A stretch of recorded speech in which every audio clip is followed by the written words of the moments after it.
ये वाली पहननी चाहिए, ये वाली। प्रिंस है मेरा भाई, प्रिंस है। प्रिंस नहीं मेरे भाई, प्रिंस क्यों कहते हो मुझे? मैं कैप्टन हूँ, captain. Prince captain, captain Prince. अच्छा तो आज का दिन कैसा गुजरा तुम्हारा? भाई की याद आई तुम्हें? बहुत अच्छा था, आयशा थी वहां पर। अच्छा हाँ, तो ये बात है। आयशा के साथ तुम रहे तो अपने भाई को भूल गए। हाँ। वो मुझे बहुत पसंद है भाई, बहुत ज्यादा पसंद है।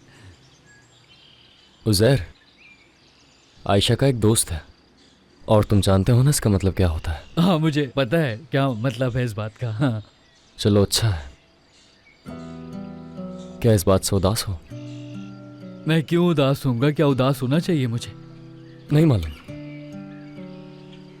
आयशा का एक पहले से ही दोस्त है, इस बात से खुश हो तुम? मगर आयशा खुश है भाई तो मैं भी खुश हूँ भाई, और कोई मसला नहीं। Geçmiştik önceden biz bu yerden. Acılar dolu, anılar dolu. Hiç yorgun düştüğün oldu mu? İçimden bağırdım ben, sen duydun mu? Of, çıkmıyor beynimden sözlerin, nefretin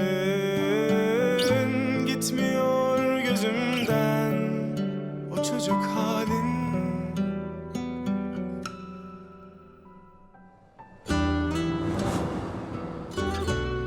अच्छा तो मैं तैयार होके आता हूँ, ठीक है? ठीक है भाई।